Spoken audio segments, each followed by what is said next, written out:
Other backward class और इनसे converted जो माइनॉरिटीज के लोग हैं, मुस्लिम है, सिख है, ईसाई है, बुद्धिस्ट है, जैन है, लिंगायत है, इन लोगों से संबंधित है। तो इससे पता चलता है कि ये जो लोग हैं हजारों सालों से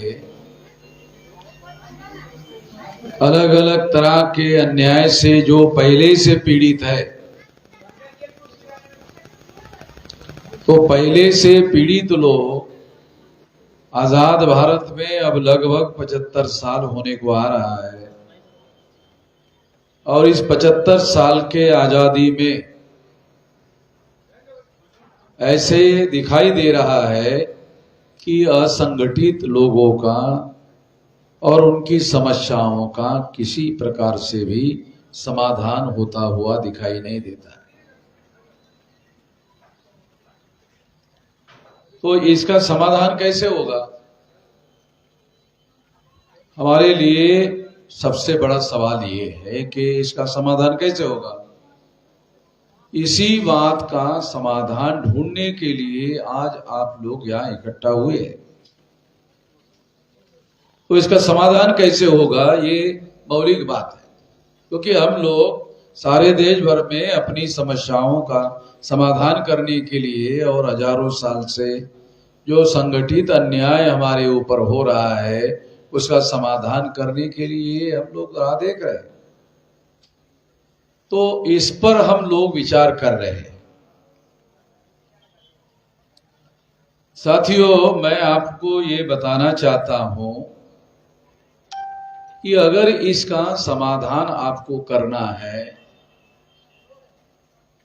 तो इसके तरफ समाधान के तरफ देखने के दो नजरिए हैं। एक नजरिया ये है कि जो प्रस्तापित लोग हैं वो हमारी समस्याओं का समाधान करे और हम लोग उनको मांगने का काम करें। जिन्होंने हम लोगों को मांगने वाले समाज में बदला, मांगने वाले समाज में रूपांतरित किया और हम लोगों को मांगने वाले समाज में बदल दिया। तो जिन लोगों ने हमें मांगने वाले समाज में, मांगने वाले लोगों में बदल दिया, वो लोग हमारी समस्याओं का समाधान करे, ये एक नजरिया है, एक दृष्टिकोण है। इसलिए ज्यादातर लोग उन लोगों को मांगने का काम करते हैं। दूसरा नजरिया ये है कि अगर इस देश में 140 करोड़ जनसंख्या है और उसमें 55 करोड़ असंगठित लेबर है, कामगार है, और आने वाले समय में जो प्राइवेटाइजेशन हो रहा है, जो ग्लोबलाइजेशन हो रहा है, तो ये असंगठित मजदूरों की संख्या बढ़ने वाली है। ऐसा आप लोगों की बातें सुनने के बाद मेरी राय बनी। तो मैं आप लोगों को ये बताना चाहता हूं कि इसका समाधान करने के लिए जो दूसरा नजरिया है वो है, जो लोग इस अन्याय से पीड़ित है, जिनके साथ अन्याय हो रहा है, उन लोगों को इस देश में संगठित किया जाए और उनकी संगठित शक्ति निर्माण किया जाए। एक तो संगठित लेबर है और हमारे देश में जो देश चलाने वाले लोग हैं वो संगठित लेबर की समस्याओं का समाधान करते रहते हैं, क्योंकि वो संगठित है और अपने संगठन के बल पर अपनी समस्याओं का समाधान करने का काम करते रहते हैं और उनका होता भी रहता है। मगर जो असंगठित लेबर है, ये असंगठित लेबर ये मूलतः लेबर नहीं है। ये लेबर के पहले इस देश में जो ब्राह्मणिकल सोशल ऑर्डर है, जिसके अंतर्गत उनको 6247 जाति के टुकड़ों में बांटा गया है। शेड्यूल कास्ट के 1703 टुकड़े, आदिवासियों के 801 टुकड़े और पिछड़े वर्ग के 3743 जाति के टुकड़े हैं। तीनों को मिलाकर 6247 जाति के टुकड़े हैं। तो हम बटे हुए लोग नहीं है, ये बांटे हुए लोग हैं। जिन्होंने हम लोग अपना न्याय मांगने की कोशिश करते हैं, उन्होंने ही बांटा है। तो इसलिए अगर हम अपने हिस्से का न्याय लेना चाहते हैं तो हमें संगठित शक्ति का निर्माण करना होगा। सबसे अहम बात ये ध्यान रखना है। और असंगठित जो लेबर है वो केवल महाराष्ट्र में निवास करता है, ये सोचना गलत है। असंगठित वर्ग के लोग सारे देश भर में है। जितना देश में स्टेट है, 36 स्टेट है, सारे स्टेट में है। 769 जिले हैं, सारे जिले में है। 6.5 लाख गांव हैं, ये सारे गांव में फैले हुए लोग हैं। तो बहुत बड़ी समस्या है, विकराल समस्या है। तो इसका समाधान करने का एकमात्र उपाय है, वो है हमें संगठित शक्ति का निर्माण करना होगा। संगठित शक्ति राष्ट्रीय स्तर की होनी चाहिए। ये राष्ट्रीय स्तर की असंगठित लेबर लोगों की शक्ति निर्माण कैसे हो, ताकि उस संगठित शक्ति का उपयोग और प्रयोग करके समाधान हो सके। ये बहुत अहम सवाल है और इस सवाल का जवाब ढूंढने के लिए मैं आपको इसमें कुछ मदद कर सकता हूं कि हमने बामसेफ नाम का संगठन 31 राज्यों में अभी बनाया हुआ है। बाकायदा पहले से 31 स्टेट में ये संगठन बना हुआ है, 567 जिलों में बना हुआ है। और दिसंबर में जब बामसेफ का राष्ट्रीय अधिवेशन होगा उसमें 152 जिले जो अनकवर्ड है, जिसमें 719 जिले हम लोग इसके संगठन के क्षेत्र में लाना चाहते हैं।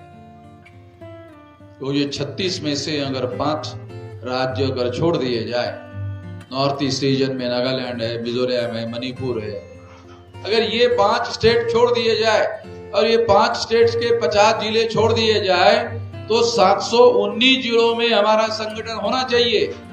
उसके लिए अब हम लोगों को 152 जिलों में पहुंचना है।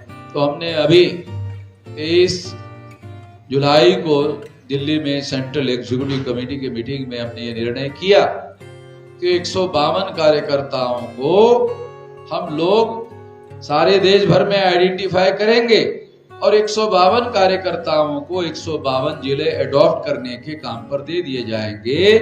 तो इस साल के अंत तक 719 जिलों का ये संगठन हो जाएगा। ये आप लोगों को क्यों बता रहा हूं, आप तो बामसेफ के लोग नहीं हो, इसलिए बता रहा हूं कि मैं आपको 719 जिलों में असंगठित कामगारों का संगठन बनाने के लिए मदद कर सकता हूं। क्योंकि जब तक आपका 719 जिलों में असंगठित कामगार लोगों का संगठन नहीं होगा, तो असंगठित लोगों का, कामगार लोगों का संगठन बनाना होगा।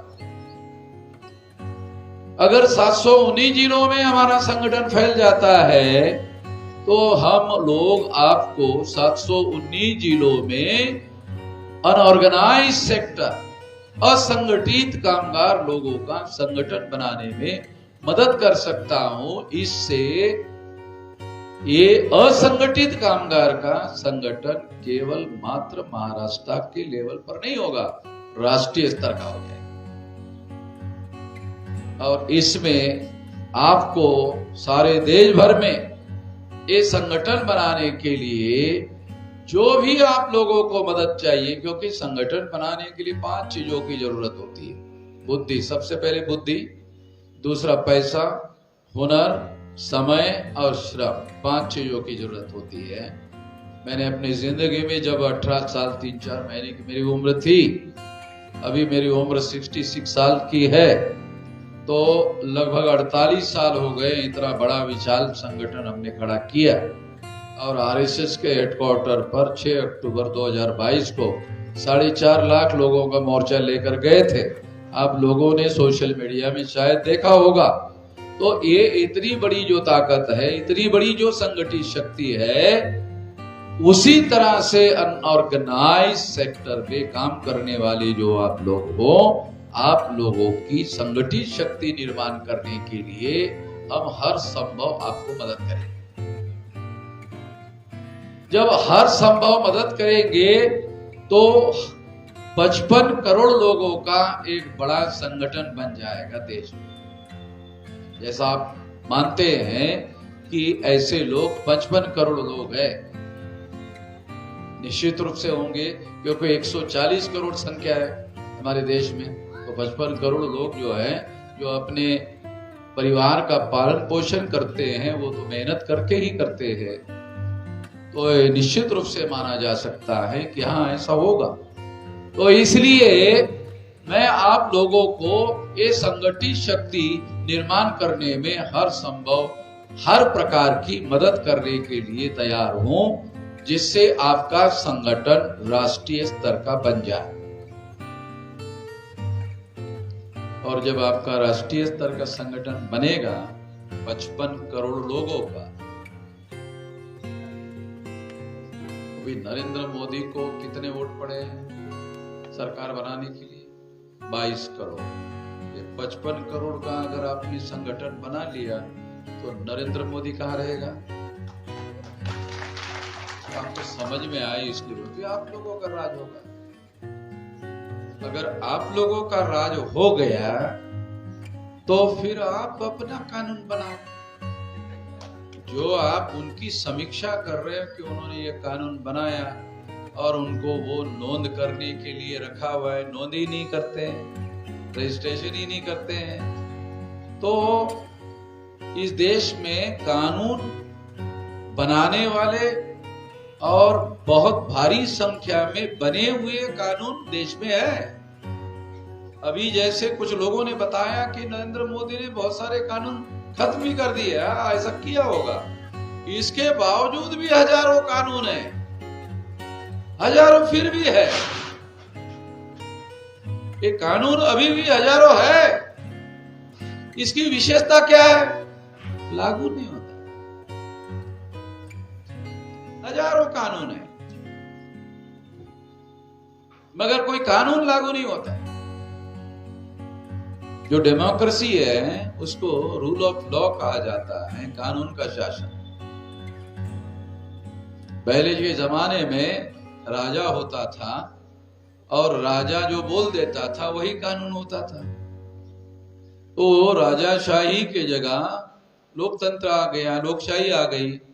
तो लोकशाही में क्या होता है? रिप्रेजेंटेटिव होते हैं और वो जनता के रिप्रेजेंटेटिव होते हैं, इलेक्टेड रिप्रेजेंटेटिव होते हैं और वो जनता के रिप्रेजेंटेटिव होते हैं। वो जनता के लिए कानून बनाते हैं।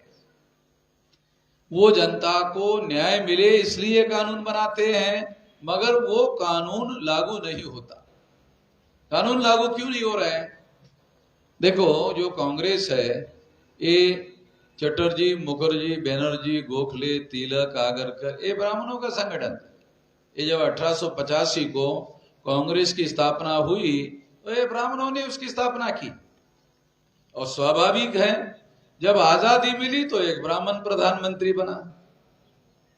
ब्राह्मणों ने आजादी का आंदोलन चलाया, ब्राह्मणों ने कांग्रेस बनाई और ब्राह्मणों ने ही अपना प्रधानमंत्री बनाया 15 अगस्त 47 को आजादी मिली और पंडित जवाहरलाल नेहरू को प्रधानमंत्री बनाया।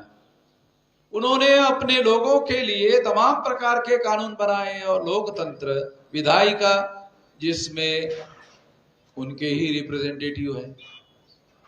बाबा साहब अंबेडकर ने राउंड टेबल कॉन्फ्रेंस में हमारे लोगों को न्याय हासिल हो इसके लिए 17 अगस्त 1932 को कम्युनल अवार्ड अंग्रेजों के द्वारा डिक्लेयर्ड हुआ और उसमें हमारे लोगों को रिप्रेजेंटेशन का, सेपरेट इलेक्टोरेट का अधिकार मिला था।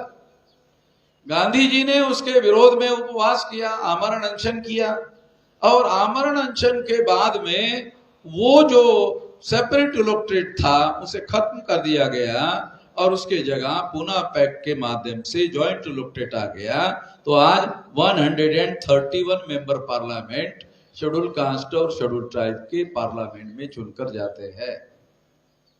कोई भी सरकार आज तक 26 जनवरी 1950 से संविधान लागू हुआ, 26 जनवरी 1950 को संविधान लागू हुआ। तो ये ध्यान रखना जरूरी है कि इस देश में 26 जनवरी 1950 को संविधान लागू हुआ और कानून का राज लाया गया, घोषित किया गया।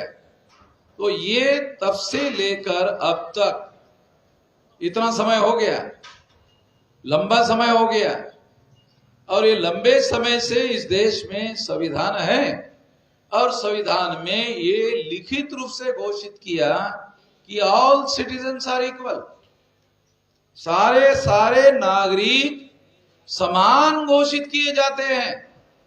ये संविधान ने घोषित किया है। तो इसका मतलब है संविधान ने आपके फेवर में ऐलान किया हुआ है, समस्या उसके अमल की है, अमल नहीं हो रहा है। तो इसीलिए मैं वो बात आपको समझा रहा हूं कि यदि हम लोग संगठित शक्ति का निर्माण कर लेते हैं, ये संगठित शक्ति निर्माण करने के लिए मैं आप लोगों को हर संभव मदद करने की बात कर रहा हूं। संगठित शक्ति निर्माण करने के लिए आपको क्या करना होगा? जगाना होगा। तो जगाने के लिए अलग सोचना पड़ता है, फिर जगे हुए लोगों को जोड़ना होगा, जोड़ने के लिए अलग सोचना पड़ता है, फिर जोड़े हुए लोगों की संगठित शक्ति निर्माण करनी है, अलग सोचना पड़ता है, और संगठित शक्ति का समस्या का समाधान करने के लिए उपयोग करना पड़ता है, तो अलग सोचना पड़ता है। तो ये जो 4 पिलर की जो डेमोक्रेटिक सिस्टम हमारे देश में है या सारे दुनिया में है, वो अपने आप चलकर आपके साथ न्याय नहीं करता है। संविधान में सब कुछ आपके लिए है, मगर संविधान तब तक जिंदा दस्तावेज नहीं बन सकता जब तक आप संगठित शक्ति निर्माण करके आपके समर्थन वाले कानून लागू करने का काम आप नहीं करते। ये तो कागज के पन्ने हैं। संविधान आपके लिए तब तक कागज के पन्ने हैं जब तक वहां आपके फेवर में लिखे हुए आदेश अमल में लाने के लिए संगठित शक्ति निर्माण करने का काम नहीं करते हो, वो अपने आप लागू नहीं होते। जो इस देश में शेड्यूल कास्ट और शेड्यूल ट्राइब के जॉइंट इलेक्टोरेट में रिप्रेजेंटेटिव है, वो 131 मेंबर पार्लियामेंट है। और 26 जनवरी 1950 के बाद आज तक सेंटर में कोई भी ऐसी सरकार नहीं बनी जिसमें शेड्यूल कास्ट और शेड्यूल ट्राइब के 131 मेंबर पार्लियामेंट के समर्थन के बगैर कोई सरकार बनी है। ये नरेंद्र मोदी की सरकार है। 303 मेंबर पार्लियामेंट उसके हैं, उसमें 76 शेड्यूल कास्ट शेड्यूल ट्राइब के हैं, और 76 माइनस कर दो 303 में, धड़ाम से सरकार गिर जाएगी, दूसरे ही दिन गिर जाएगी, क्षण भर में गिर जाएगी। इतना इंपॉर्टेंट है इसका। मगर ये सारे के सारे जॉइंट इलेक्टोरेट में चुनकर जाते हैं। जॉइंट इलेक्टेड में चुनकर जाने की वजह से क्या हुआ, वो जो हमारे रिप्रेजेंटेटिव है वो हमारे रिप्रेजेंटेटिव नहीं रहे हैं, वो नॉमिनेटेड रिप्रेजेंटेटिव हुए हैं। हमारे लोगों को रियल रिप्रेजेंटेटिव और नॉमिनेटेड रिप्रेजेंटेटिव का फर्क आजादी को और संविधान को लागू होकर इतने साल हो गए, ये फर्क भी समझ में नहीं आता। और अनपढ़ गवारों को नहीं, पढ़े लिखे लोगों को समझ में नहीं आता कि नॉमिनेटेड रिप्रेजेंटेटिव और रियल रिप्रेजेंटेटिव में क्या फर्क होता है। ये हमारे देश में 131 member parliament schedule caste schedule type के है, और उनके बगैर समर्थन के आज तक न कांग्रेस की सरकार बनी, न जनता पार्टी की सरकार बनी, न आज जो भारतीय जनता पार्टी है दिल्ली में उसकी सरकार बनी। ये जो सरकार बनी है वो शेड्यूल कास्ट और शेड्यूल टाइप के समर्थन से ही बनी हुई है, मगर ये जॉइंट इलेक्टेड की वजह से बनी हुई है। और हमारे लोगों को संसद में बोलने भी नहीं दिया जाता। जो इलेक्टेड रिप्रेजेंटेटिव है, 10 लाख 15 लाख मतदाताओं के जो प्रतिनिधि है, उनको संसद में बोलने भी नहीं दिया जाता।